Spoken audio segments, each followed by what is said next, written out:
할렐루야. 복되고 즐거운 거룩한 주일입니다.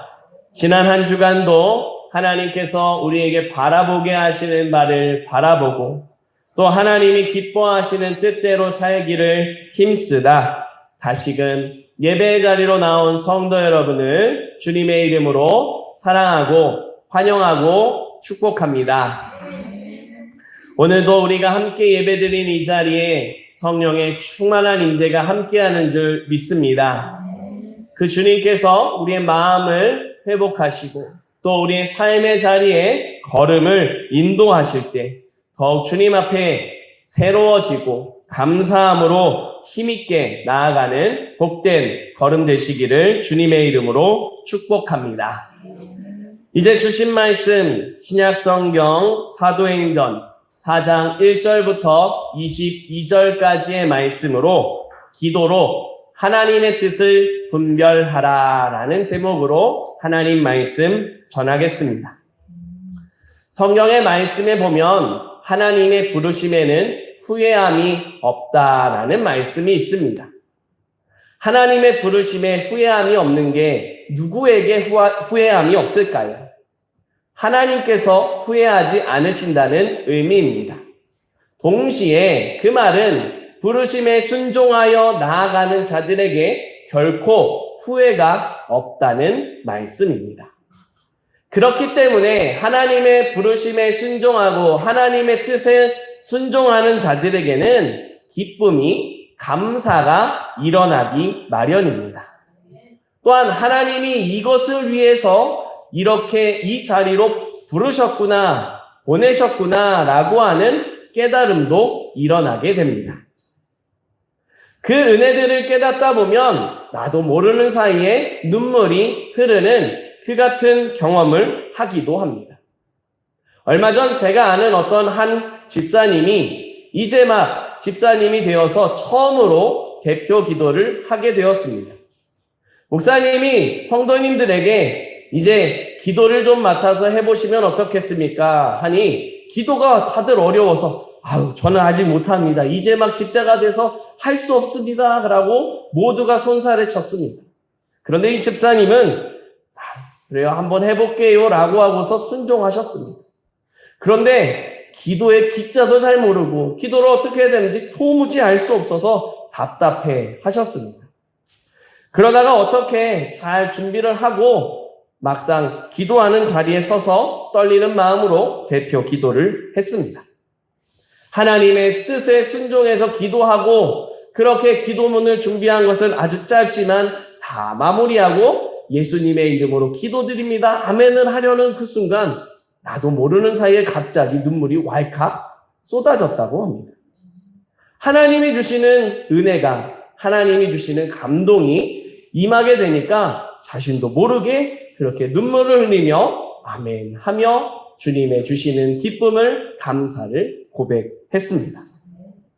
우리 안에도 그런 은혜가 항상 있는 줄 믿습니다.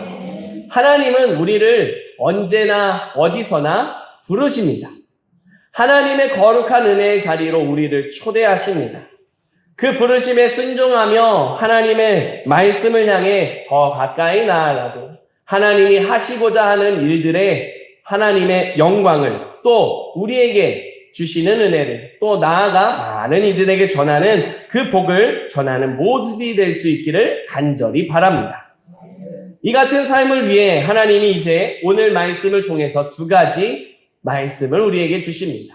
주신 말씀을 통해 하나님 앞에 더 굳게 서는 믿음 되기를 간절히 바랍니다. 첫 번째로 하나님께서 우리에게 주시는 말씀입니다. 하나님은 믿는 사람을 더해 주십니다. 아멘. 다시 우리 함께 한 목소리로 고백하겠습니다. 하나님은 믿는 사람을 더해 주십니다. 아멘. 우리는 지난 시간에 봤었던 베드로가 안전뱅이를 일으킨 놀라운 그 사건의 연장선에 서 있습니다. 하나님께서 베드로를 통해서 말씀하셨습니다. 능력이 역사가 나타난 그 가운데에 왜 나를 주목하십니까? 이 일을 행하신 하나님을 보십시오 라고 하는 말을 전하게 하셨습니다. 나아가 모세와 여러 선지자들을 통해서 미리 말씀하신 바 예수 그리스도를 분명하게 가르쳐 주셨습니다. 이 같은 예수 그리스도를 믿는 모든 자들에게 하나님이 주신 은혜가 임한다라고 하는 사실을 가르쳐 주셨습니다. 그 은혜는 우리의 삶이 새로워지고 우리의 모든 걸음 속에 하나님이 주시는 찬송이 임한다는 약속이었습니다. 이런 말씀이 선포되고 있습니다. 그런데 이 소식을 제사장들과 성전 맡은 자들 그리고 사두개인들이 듣게 됩니다. 이 사람들을 사내들인이라고 하는 공회에 속한 사람으로 봅니다. 사내들인 사람들, 이 사람들은 각자 나름대로 덕망이 있는 사람들입니다. 지식도 충분히 훌륭한 사람들입니다. 뿐만 아니라 재산도 있고 여러 권력을 가지고 있는 그런 당시의 엘리트라고 할 수 있고 사람들에게 인정받고 존경받는 사람들이었습니다. 그런데 이런 사내들인 사람들이 말씀을 전하고 있는 베드로와 요한을 붙잡았습니다. 말씀을 전하는 중에 붙잡혀 가게 됩니다. 좀 이해를 돕기 위해서 예를 들어서 설명드리겠습니다. 이건 사실이 아니니까요. 너무 걱정하지 않으시고 들으시면 됩니다. 우리 함께 예배드리고 있습니다. 하나님의 말씀을 제가 전하고 있습니다. 그런데 우리가 나름대로 인정하고 존경하는 사람들이 보낸 사람이 갑자기 와서 저를 체포해 갑니다. 그렇게 저는 말씀 전하다가 붙들려 갔습니다. 여러분들 만약에 그것이 눈앞에서 펼쳐지면 어떤 마음이 드시겠습니까? 어떤 사람들은 이게 뭔가 잘못됐구나라고 하며 의구심을 품기도 합니다. 그리고 전해진 저의 입술을 통해서 선포되어진 말씀에 대해서 믿지 못하겠다라고 하는 그런 의구심도 생기게 될 수 있습니다.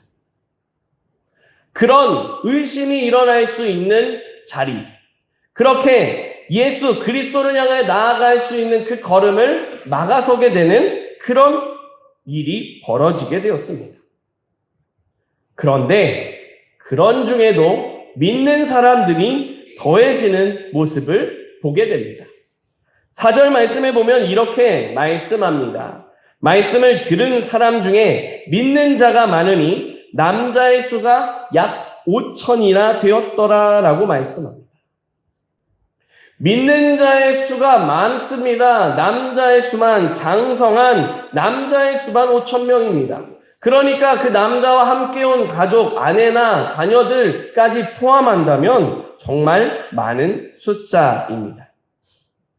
눈앞에서 하나님의 말씀을 전한다고 하는 베드로와 요한이 붙잡혀 갔지만 그런데도 불구하고 말씀을 듣고 예수 그리스도를 믿기로 작정하고 주님 앞에 믿음을 고백하는 자들이 많아지게 되었습니다.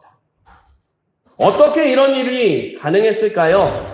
우리는 이미 그 일이 어떻게 가능했는지 앞서서 보았습니다. 사도행전 2장 47절 말씀의 하반절을 보게 되면 이렇게 말씀합니다.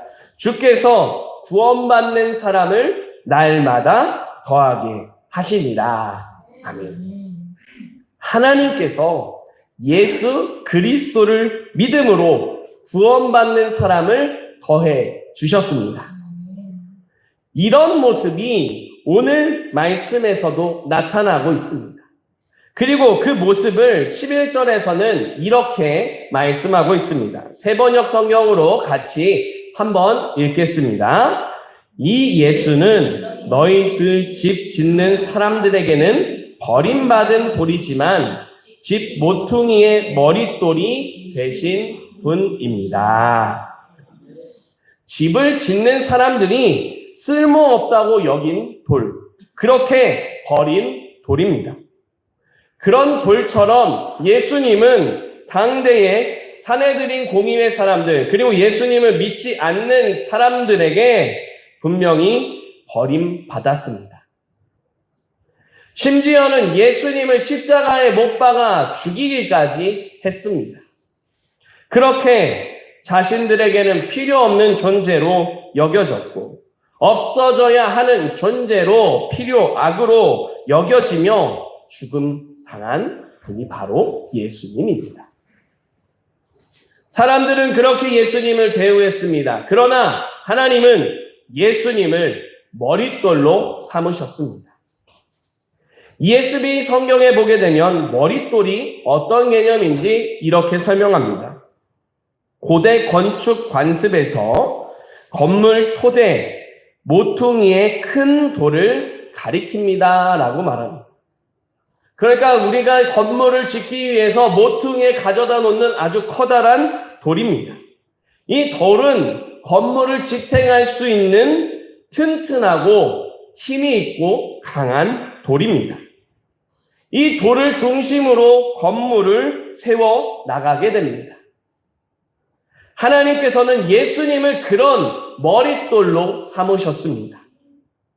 예수님을 믿는 모든 구원받은 자들의 중심, 그 중심이 예수 그리스도가 되게 하셨습니다. 말씀하실 뿐만 아니라 예수 그리스도 안에서 구원받은 사람들을 더해 주신 그 같은 은혜가 우리의 삶 속에 이어지고 있습니다.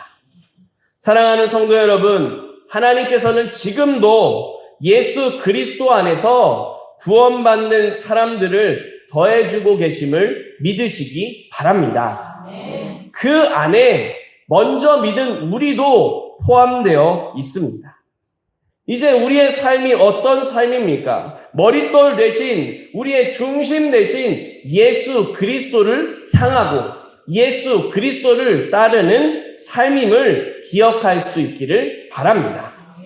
우리 믿음의 사람들은 이 같은 모습을 거룩한 모습이라고 표현하기도 합니다.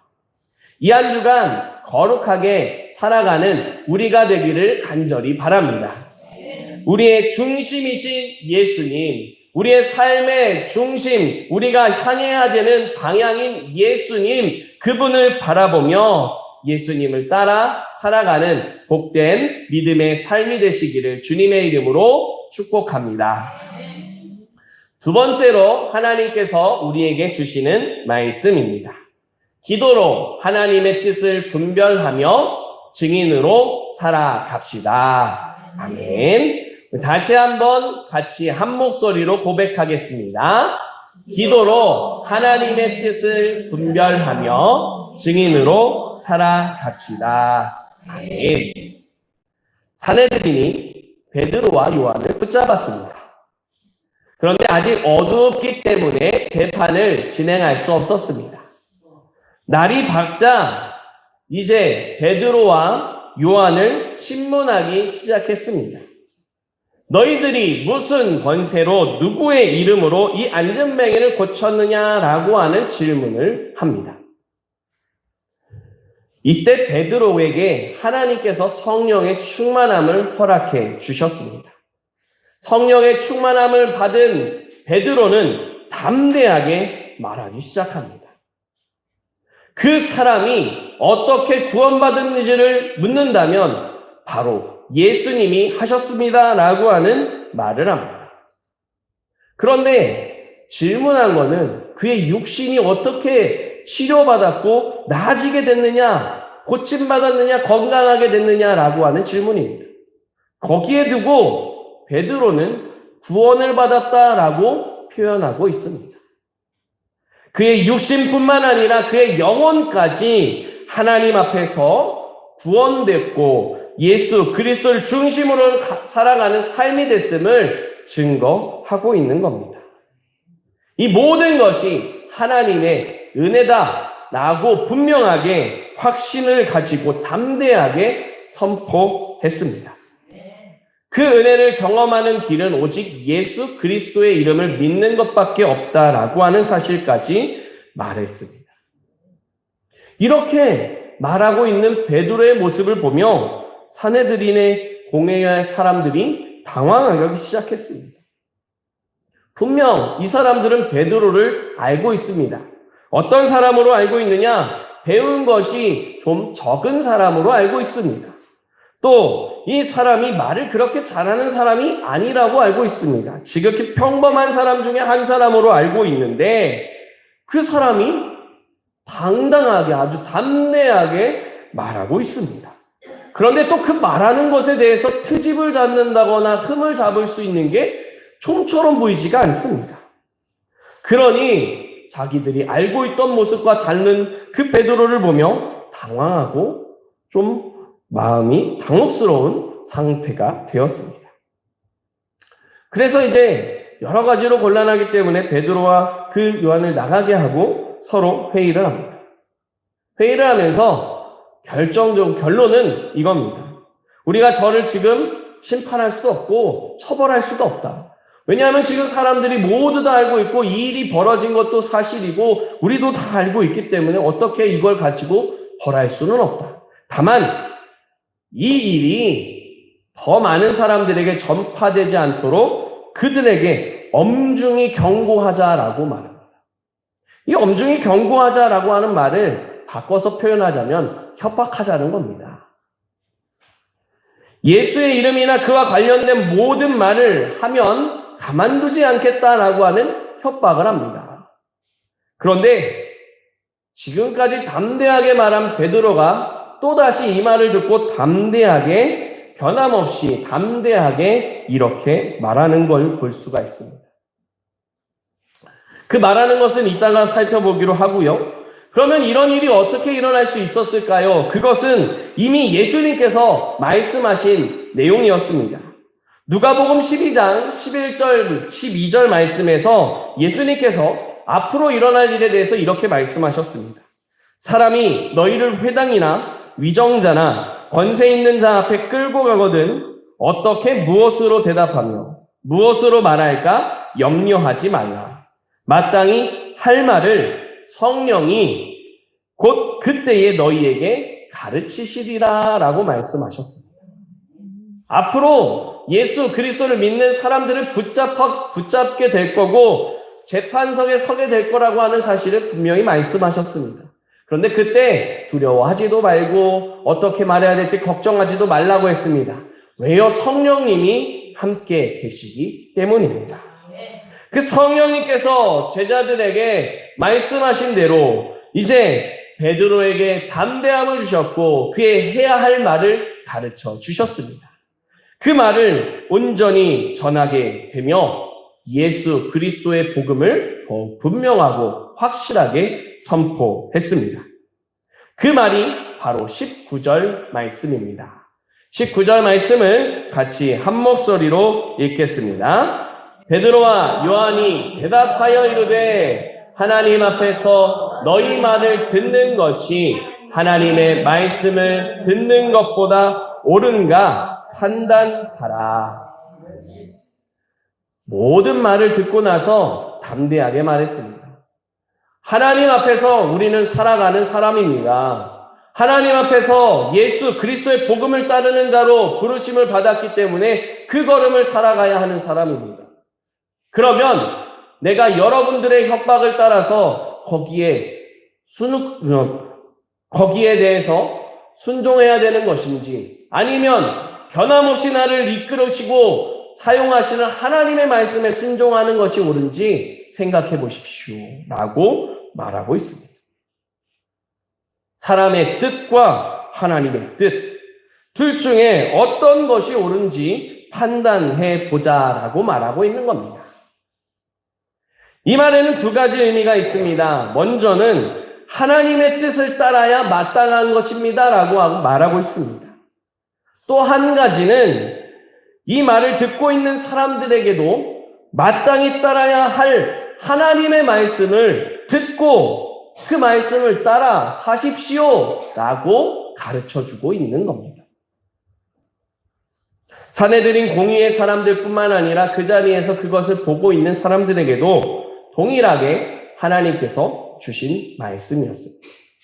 또한 이 시대를 살아가고 있는 우리에게도 동일하게 주는 말씀입니다. 우리는 사람의 뜻과 하나님의 뜻 앞에서 무엇이 옳은지 판단해야 합니다. 이것을 다시 표현하자면 하나님의 뜻이 무엇인지 분별하며 살아가야 합니다.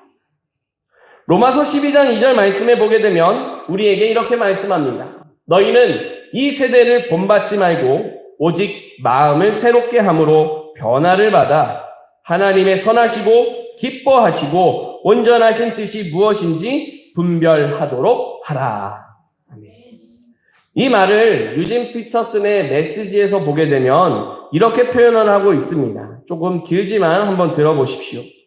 문화에 너무 잘 순응하여 아무 생각 없이 동화되어 버리는 일이 없도록 하십시오. 대신에 여러분은 하나님께 시선을 고정하십시오. 그러면 속에서부터 변화가 일어날 것입니다. 그분께서 여러분에게 바라시는 것을 흔쾌히 인정하고 조금도 머뭇거리지 말고 거기에 응하십시오. 여러분을 둘러싸고 있는 문화는 늘 여러분을 미숙한 수준으로 끌어 낮추려고 하지만 하나님께서는 언제나 여러분에게 최선의 것을 이끌어내시고 여러분 안에 멋진 성숙을 길러주십니다. 라고 되어 있습니다. 우리가 살아가는 세상의 문화는 참 화려하고 참 힘이 있습니다.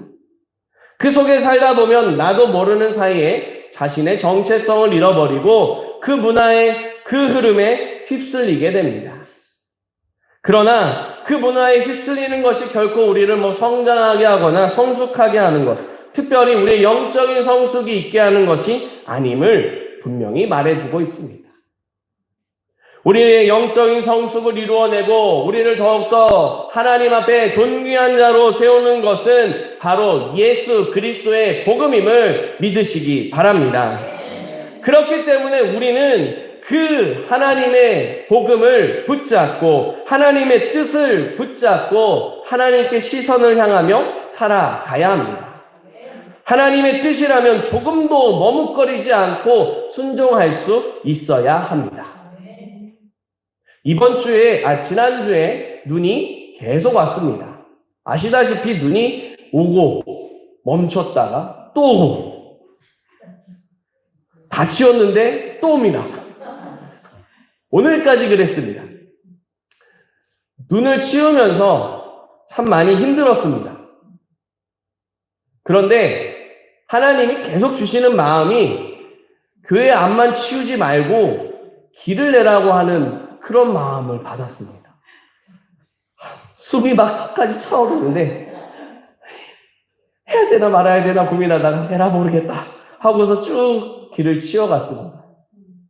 그런데 하나님의 말씀에 순종해서 그렇게 길을 치워가니까 이웃과의 만남이 허락되어졌습니다. 이웃이 어떤 마음을 가지고 있었고 또 어떤 생각이 있었고 그 생활에 어떤 변화가 있었는지에 대해서 조금이나마 나누고 듣고 알 수 있는 시간을 가졌습니다. 또 한 번은 이쪽으로도 길을 냈습니다. 어떤 어르신 두 분이 오면서 이거 진짜 시청에서 치워주지 않아서 참 불편하다라고 하는 말씀을 하시는 거예요. 댁이 어디세요? 저 위쪽에 있어요? 그렇답니다. 그런데 길이 치워져 있지 않아서 뺑 둘러서 오셨다는 거예요. 그 말을 들으니까 하나님 또 주시는 마음이 치워라. 주님 알겠습니다. 막 치워갔습니다. 치워가는데요. 갑자기 어떤 한 분이 저를 멈춰 세우더니 질문을 그거 왜 치우고 계세요? 제가 아까 밑에서 보니까 어떤 어르신 두 분이 이러이러해서 이 길을 못 다니신다고 해서 치우고 있습니다. 라고 막. 근데 찬물을 휙 끼얹으시더라고요, 그분이. 치우면 뭐예요? 그 옆에 쌓여있는 거 사람들이 다 밀어가지고 다 엉망될 건데, 뭐 하려고 치우세요? 고생 그만하시고 그만 가세요. 라고 하는 거예요. 솔직히 그러네? 라고 하는 생각이 들었는데요. 순간 제가 그런 말을 했습니다. 치우고 나면 한 명이든 두 명이든 이 길을 지나가지 않겠느냐? 그거면 된다. 라고 하고서 치우는데 진짜 한 명이 지나가셨습니다. 편안하게. 진짜 한 분 지나가셨네요. 아유, 됐어요. 그러면 그러면서 즐겁게 치우고 왔습니다. 하나님께서 우리에게 주시는 마음에 순종하며 따르는 걸음에는 은혜가 있습니다. 때때로 그 걸음을 따라가는 게 쉽지 않을 때도 있습니다. 그러나 그걸 감당하는 우리의 순종을 통해 하나님은 그 은혜가 다른 이들에게 전해지게 하심을 기억할 수 있기를 바랍니다. 그렇기 때문에 우리는 더욱 하나님의 말씀을, 하나님의 뜻을 분별하며 살아가야 합니다. 그러면 우리가 어떻게 하나님의 뜻을 분별할 수 있겠습니까? 바로 기도입니다. 기도를 통해서 우리는 하나님의 뜻을 분별하고 하나님의 기뻐하신 뜻대로 살아갈 수 있습니다. 그런데 앞서서 말씀에 시작하기 앞서서 말씀드린 것처럼 많은 사람들이 기도하면 그거 어떡해요? 나 못해요. 어려워요. 라고 말합니다.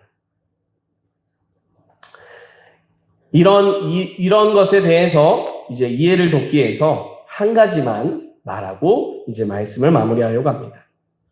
어린아이와 부모의 모습입니다. 아기가 태어났습니다. 아기가 태어나면 자기 표현을 할까요? 안 할까요? 자기 표현을 합니다. 어떻게 해요? 좀 애기 소리가 안 나요? 울음으로 표현을 합니다.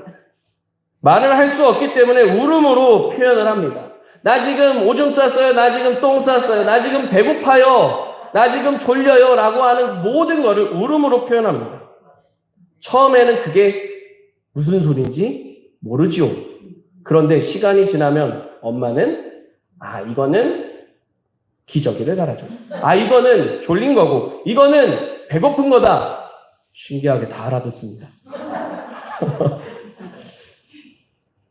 그렇게 자기 표현을 하는 아이의 울음소리를 엄마가 알아주고 그 필요를 채워줍니다. 조금 자라면 울음에서 조금 발전해서 옹알이가 되지요. 무슨 소리일까요? 모르겠습니다. 그런데 엄마는 기가 막히게 알아듣습니다. 엄마를 부르는 소리인지 맘마를 달라는 소리인지 어떤 말인지 다 알아듣습니다. 그 소리를 엄마가 다 알아듣고 아이의 필요한 것을 채워줍니다. 그러다 보면 아이가 이제 자라나서 말을 할 수 있게 됩니다. 의사 표현이 분명해지고 서로 대화가 가능해집니다. 이때가 되면은 아이가 말하는 걸 듣습니다. 압니다. 그런데 이때는 엄마의 태도가 조금 달라집니다. 전에는 필요한 걸 알아주고 필요한 것을 바로 줬지만 이제는 때때로 허락해주지 않고 기다리게 하는 경우도 있습니다. 왜 그런가요? 아이가 더 건강하게 바르게 자라날 수 있도록 스스로 더 잘 커갈 수 있도록 도와주기 위해서입니다. 모르는 게 아닙니다. 지금 아이가 무엇을 원하는지 알고 있습니다. 그런데 그게 그 아이에게 유익하지 않고 지금 그 아이에게 불필요하다고 여겨지면 허락해주지 않습니다. 아무리 떼를 써도 참고 기다립니다. 어떻습니까? 허용해주지 않는다고 해서 내 마음을 몰라주는 건가요? 아니요. 도리어 더 잘 알고 있습니다. 하지만 아이를 위해서 기다리고 있는 겁니다. 사랑하는 성도 여러분, 우리의 기도도 마찬가지입니다. 처음에 기도하려고 하면, 기도해 보십시오라고 하면 막상 어떻게 해야 될지 잘 모르겠습니다. 아주 어색합니다. 자연스럽지 않습니다. 뭔가 불편합니다. 하고 싶지 않습니다. 그런데 그럼에도 불구하고 하나님, 나 믿음 주세요. 하나님, 나 도와주세요. 이 같은 그런 작은 표현이라 할지라도 하나님께서 들으시고 하나님께서 알아주시고 그것에 응답해 주십니다. 나아가 점차 성장하고 성숙하여 기도의 깊이가 깊어지게 하시고 기도의 넓이가 넓어지게 하십니다. 그러면서 점차 더욱 하나님의 뜻을 더 알아가고 하나님의 뜻을 행하며 주님의 나라를 이뤄가는 귀한 그리스도인으로 예수 그리스도의 제자로 살게 하십니다. 사랑하는 성도 여러분, 우리 모두 함께 기도로 하나님의 뜻을 분별하며 예수 그리스도의 증인으로 하나님 나라의 증인으로 살아갈 수 있기를 간절히 바랍니다. 하나님께서는 우리를 그 같은 믿음으로 인도하시고 더욱 주님 앞에 깨어 설 수 있도록 성령님을 허락해 주셨습니다. 우리가 어떻게 기도해야 될지 모를 때 성령님께서 말할 수 없는 탄식으로 우리를 위해 기도해 주시고 또 우리로 기도해야 되는 제목을 생각나게 하십니다. 그 기도를 따라 더욱 주님의 깊으신 뜻을 깨달아 알아가며 주님 나라 이뤄가는 복된 증인, 믿음의 산증인으로 살아가며 하나님의 나라 만들어가는 귀한 걸음 되시기를 주님의 이름으로 축복합니다. 기도드리겠습니다. 하나님 감사합니다. 주님 앞에 세워주시고 주님 말씀 허락하여 주시니 감사드립니다. 우리를 향한 믿음을 허락해 주시고 구원해 주셨음을 믿습니다. 이제 그 믿음으로 하나님의 뜻을 분별하며 살기를 원합니다. 하나님 기도할 수 있도록 은혜를 허락하여 주시옵소서. 기도하며 하나님의 뜻을 분별하고 주님 나라 이루어가는 믿음의 산 증인 되도록 주님 역사하여 주시옵소서. 우리 구주 예수 그리스도의 이름으로 기도드립니다. 아멘.